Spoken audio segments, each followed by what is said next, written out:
2024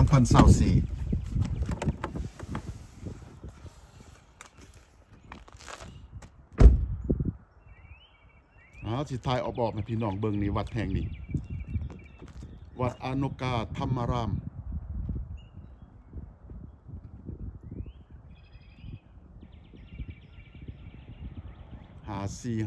5450โอนไวคิงบูเลวาอนุกามินนิโซตา55303 Meditation Center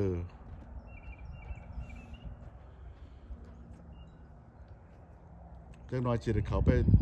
เคาะประตูเพิ่นครูบาเพิ่นคือสิลุกมาโอ้เด้เห็นครูบาเพิ่นออกมาแล้วครูบาเพิ่นออกมาแล้วนี่สิทายออกพี่น้องเบิ่งพี่น้องเนาะเอาบัดนี้สร้างวิจิตรสิได้เข้าไปกวดกล้ารถลุยกันพี่น้องลุยน้ำสร้างวิจิตรพี่น้อง FC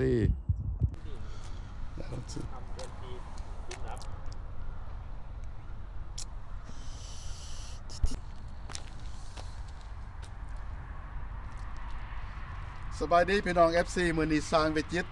ได้มากวดรถให้อาจารย์เพิ่นอยู่ที่วัดอนุกาธรรมารามวัดอนุกาธรรมารามมากวดรถคันนี้นะมันสิเป็น Toyota Sienna ปี 2004เนาะอาจารย์เนาะปี 2004เวลาเพิ่นสตาร์ทอยู่ใน crank position น่ะ nothing happen แปลว่าบ่มีเสียงหยังหมดเลยสตาร์ทไปแล้วก็แปลว่ามีอิ่มสิมซื่อแต่ในการกวดก้านี่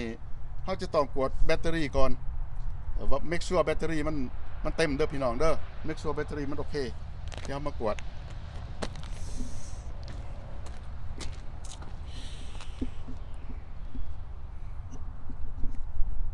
แต่ว่าเฮาเฮ็ดอยู่เฮือนเฮาบ่มีเครื่องมือหลาย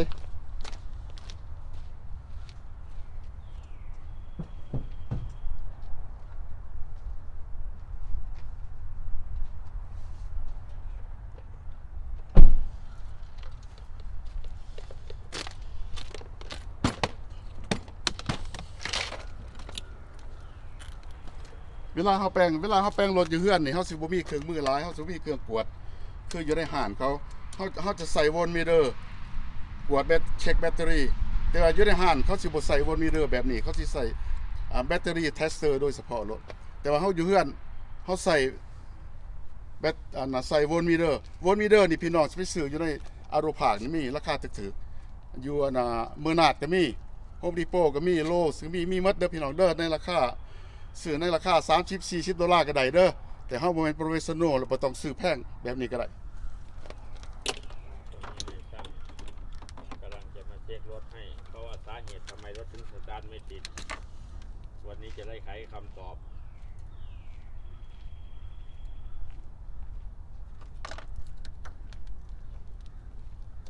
ตรงนี้นายช่างกำลังวัดโอ้หลุดเลยมิเตอร์แบตเตอรี่เวลาโอ้บ่ได้มึงก็เด้อเน็บไม้เอาได้ละบัดนี้เวลาสร้างวิจิตรกวดแบตเตอรี่นี่เฮาอ่าน12โวลต์เศร้าแสดงว่าแบตเตอรี่ตัวนี้นี่อยู่ในขันดีแต่ว่าเฮาฮู้แต่ว่าโวลเตจของแบตเตอรี่นี่12โวลต์เศร้าแต่ว่าเฮาเวลาเฮาแคร่งเวลาเฮาสตาร์ทมันสิลงบ่หรือยังหั่นเฮาจะต้องใส่เครื่องเทสแต่ว่าถ้ามี2คนแล้วให้ผู้นึงสตาร์ทรถแล้วว่าแบตเตอรี่มันสิดรอปบ่แต่ว่านี่สร้างวิจิตรได้เทสแล้วว่าแบตเตอรี่มันโอเค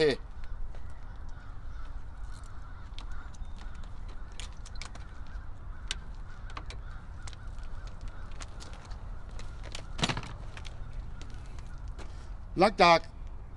เฮาเทสแบตเตอรี่ว่าแบตเตอรี่เฮาคิดว่าโอเคเนี่ยแบตเตอรี่ตัวนี้นี่แม่นอาจารย์เพิ่นเอาหน่วยใหม่มาใส่ล่ะเพิ่นเปลี่ยนหน่วยใหม่ล่ะบางเดือนแล้วเนาะอาจารย์เนาะบางเดือนแล้วนี่ใหม่ๆบัดนี้สร้างวิจิตรสิเขาไปสตาร์ทเบิ่ง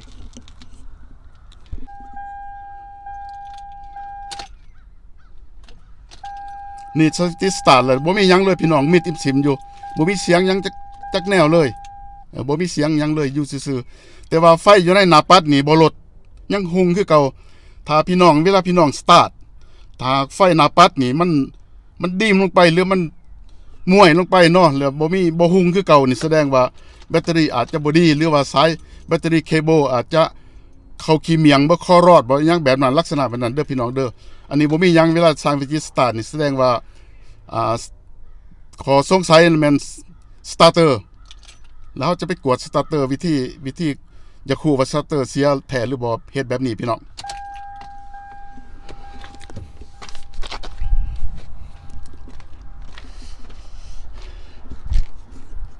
เด้ออาจารย์เด้อครับเป็นอันน่ะสร้างวิจิต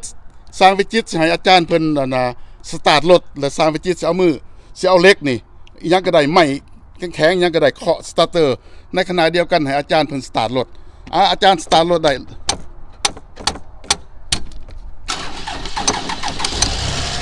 เห็นบ่พี่น้องเวลาสร้างวิจิตเคาะสตาร์เตอร์แล้วให้อาจารย์เพิ่นสตาร์ทรถก็แปลว่ารถติดบ่ต้องคิดยากแล้วพี่น้องกรณีนี้บ่ต้องคิดยากบ่ต้องคิดยากแปลว่า recommend starter เปลี่ยน starter ใหม่โลด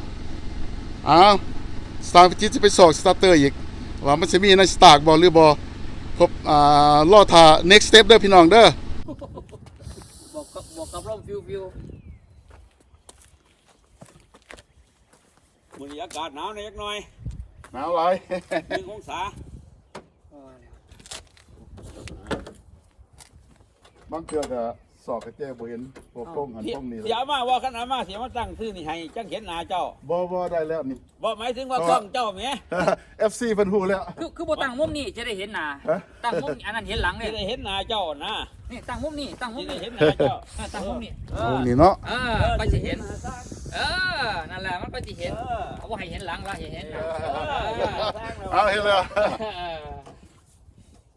ของแท้ของแท้ โอ้ยไปเข้าห้องน้ำก่อน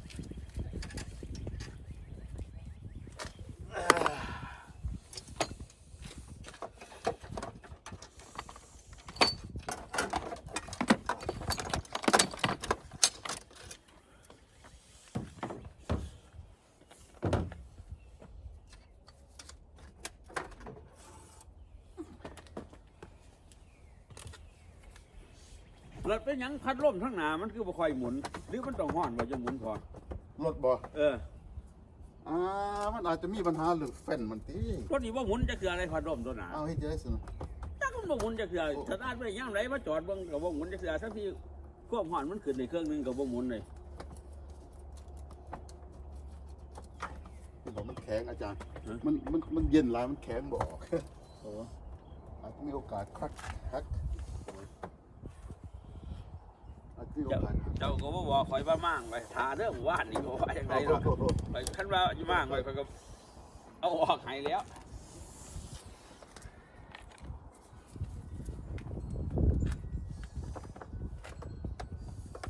เอามาบ่ครบแล้วคือตามเบิ่งบ่ครบว่าสิมัน ขาดเป็นของเป็นอะไรที่ขาดได้ของบ่เนี่ย พร้อมกันอาจารย์บ่ได้เอามาพอมันเย็นนี่มันอาจจะไป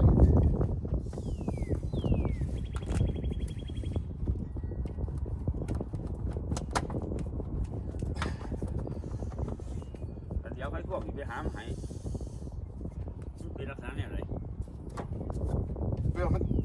หนีบกันซื่อๆนะอาจารย์ไม่ได้เฮางัด โอ้ เอาไข่ควงก็ได้ครับอาจารย์นี่ไข่ควง เดี๋ยวใครพวก เอาไข่ควงใหญ่ๆนี่เด้อมีบ่ใหญ่ๆนี่มันเย็นอากาศมันเย็นหลายอากาศมันเย็นมันลดแข็ง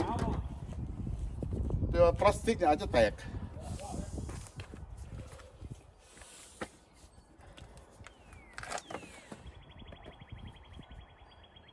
ออกมาเห็นอยู่นอกสิพี่น้อง FC เอากระแจมาบ่ครบจักสิเอาแนวมันลงหนาลงหลังเอามาบ่ครบ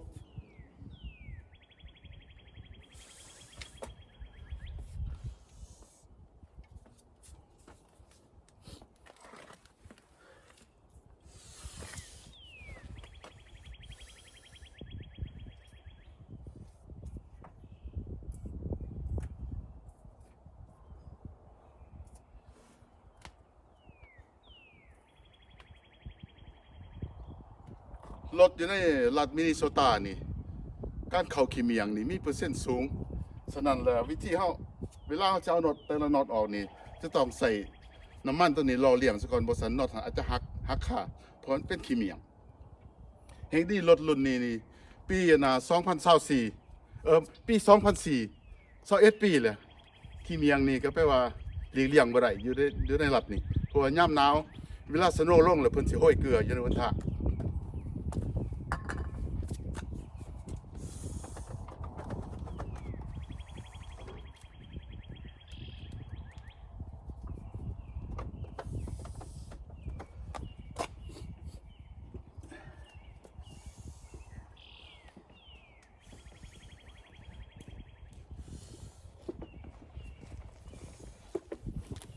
อาจสิบ่ดีคือเครื่องมือเจ้าเด้อคนดูเด้อ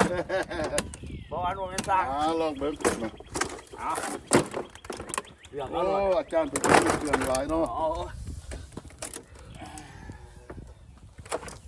เรื่องเอาเลย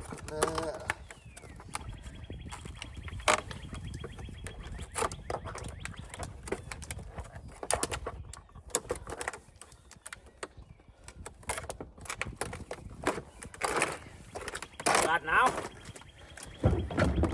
ปุ๊บตกเลย พอมันยังพอยังพอ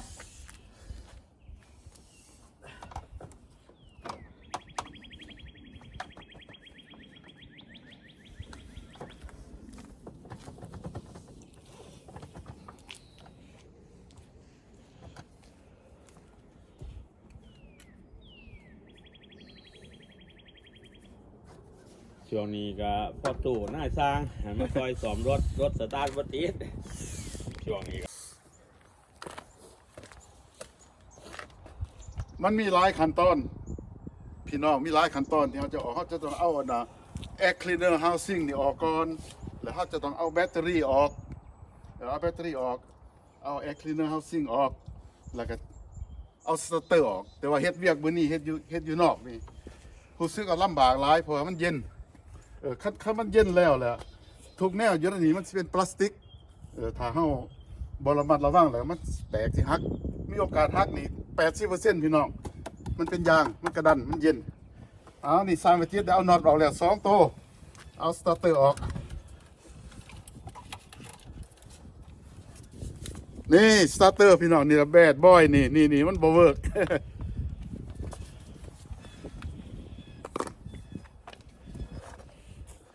อันนี้เป็นสเตอร์อันใหม่ที่เขาจะเอาเขาในราคาดีที่สุดนี่$63แต่ว่าซาวจิตได้ดิสคาว$10เนาะโจทย์ได้ราคาถึงให้อาจารย์เพิ่นเดี๋ยวเพื่อควบบ่ประมาทก่อนเขาสิเอาเขาก็ต้องมาแล่เบิ่งให้มันถือโดยเฉพาะเป็นแขวตัวนี้เขามาแล่ซะกันสิพี่น้องนี่เขามาแล่เบิ่งเดี๋ยวไปว่าแขวดูมันผิดกันแล้วก็ housing ต่างๆนี่เบิ่งในสายตะเปานี่แบบทุกแนวแบบเดียวกันหมดนี่ connector บนซุก connector ตัวนี้กับตัวนี้นี่แบบเดียวกันแต่ว่าเขาต้องการอันเก่านี่คืนเขาเอาอันเก่าไปส่งสิได้เงินคืน$40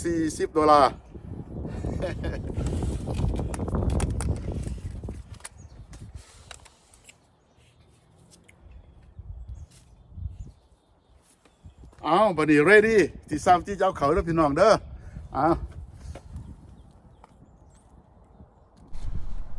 แปลว่าการที่มาเปลี่ยนสตาร์เตอร์ให้รถอาจารย์เพิ่นอยู่วัดอนุกาก็ได้สำเร็จเสร็จสิ้นแล้วพี่น้อง FC แปลว่าทุกแนวเอาเขาหมดเดี๋ยวมีบางแนวก็เป็นน็อตบางน็อตมันก็หักค่าเนาะมันเขาขี้เมียงแต่เป็นของเล็กๆน้อยๆที่บ่มีปัญหาหยังใหญ่แล้วมันแหละพี่น้องวันนี้สิให้อาจารย์เพิ่นสตาร์ทเบิ่งว่ามันสิเบิกบ่เนาะ มีไม่แล้วนี่กุญแจนี่ว่าท่านในรอบยักษ์เสือแล้วนี่เพิ่งเจ้า เขา เขา แจ้งใหม่ๆวันนี้นอกจากสตาร์เตอร์ใส่แล้วหมดแล้วทุกแนวเลยเนาะให้อาจารย์เพิ่นลองสตาร์ทเบิ่งสตาร์ทอาจารย์สตาร์ทได้โอ้สตาร์ทเลยพี่น้องเพิ่นถามว่าบ่ร้องบ่หยังก่อนบ่รุ่นนี้บ่ต้องร้องพี่น้องรุ่นนี้บ่ต้องร้องแต่เอาเข้าเรียบร้อยติดสตาร์ทได้รถแน่นอนรถเดี๋ยวปัญหานี่แก้แน่นอนได้เลยเนาะนี่เพิ่นก็ยกโปรเลยได้เนาะนี่เนาะอาจารย์เพิ่นก็มาเบิ่งได้แล้วแปลว่า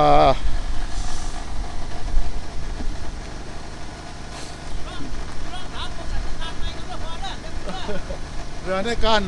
ที่สร้างจิตมาแปลงรถให้วัดแห่งนี้วัดอนุกาแห่งนี้นี่เรียกว่าอัลเตอร์เนเตอร์มันเสียเนาะพี่น้อง FC เนาะอัลเตอร์เนเตอร์มันเสียบ่แม่นสตาร์เตอร์มันเสียสตาร์เตอร์มันเสียแล้วราคาสตาร์เตอร์นี่ในราคา$63ได้มีออกต้นยาโยมเฮาเพิ่นสิมีศรัทธาผู้ที่หนึ่งคือทานนั่นคุณเทืองสุริยาไทยเพิ่นมาซอยคาสตาร์เตอร์นี่$100ผู้ที่สองนางมะลิธรรมวงศาเพิ่นได้เข้ามาซอยคาสตาร์เตอร์นี่$100รวมทั้งหมดเป็น$200เนาะที่เพิ่นมาซอยคาสตาร์เตอร์แต่ว่าราคาสตาร์เตอร์นี่$163ส่วนเหลือนั่นสร้างจิตก็สิเค้นให้ครูบาอาจารย์เพิ่นเนาะให้บ่ต้องไปใส่น้ำมันหยังเลยเนาะเดี๋ยวสำหรับเป็นให้งานแล้วเลยเป็นสร้างจิตได้มาช่วยเหลือเพิ่นทั้งวัดนี้ตามที่เฮามีวีซ่าและทางด้านนี้เดี๋ยวทางเฮาในท้ายสุดก็ขอบใจเด้อนำออกต้นญาณโยมทั้งสองทานที่เพิ่นเข้ามาช่วยคาสตาร์เตอร์ขอให้เพิ่นจงประสบแต่ความสำเร็จเนาะทางด้านเวียกงานเนาะให้มีอายุมันคนยืนร่างกายสุขภาพสมบูรณ์นี่ก็ติดแล้วพี่น้อง FC เฮาติดแล้วติดแล้วติดจักแล้วนี่ต่อไปเช้ากี้ก็สิได้เมียนกระแจเมียนหยังแล้วก็สิให้ครูบาเพิ่นไปลองขับรถบ่ต้องลองขับบ่ได้ละอาจารย์ เพราะหมายถึงว่าเจ้ายุคสตาร์เตอร์ตัวเก่าตัวจบเกียร์หลอดเขาเจ้าบ่แม่ โอ้ เจ้าบ่ค่อยเข้าใจ เด้แน่เกือบรู้ได้นี่อาจารย์เป็นว่านี่อันนี้นี่สตาร์เตอร์อันเก่าที่สร้างด้วยจิตเปลี่ยนให้เพิ่นนี่ตัวนี้ล่ะนี่สตาร์เตอร์ตัวนี้นี่มันสิได้เอาไปส่งคืนเวลาเขาไปส่งคืนแล้วเขาสิส่งเงินอีก$40พี่น้อง FT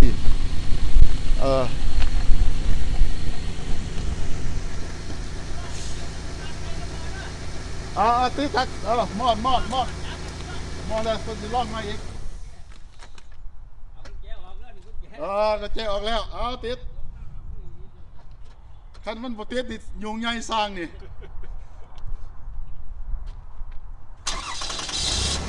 โอ้ยบ่ยุงแล้วสำเร็จนาทีสร้างแล้วสำเร็จนาทีอย่าลืมกดไลค์กดแชร์กด Subscribe เด้อพี่น้องเด้ออย่าลืมกด Subscribe เด้อขอให้พี่น้องทุกๆคนจงมีสุขภาพเข้มแข็งเด้อ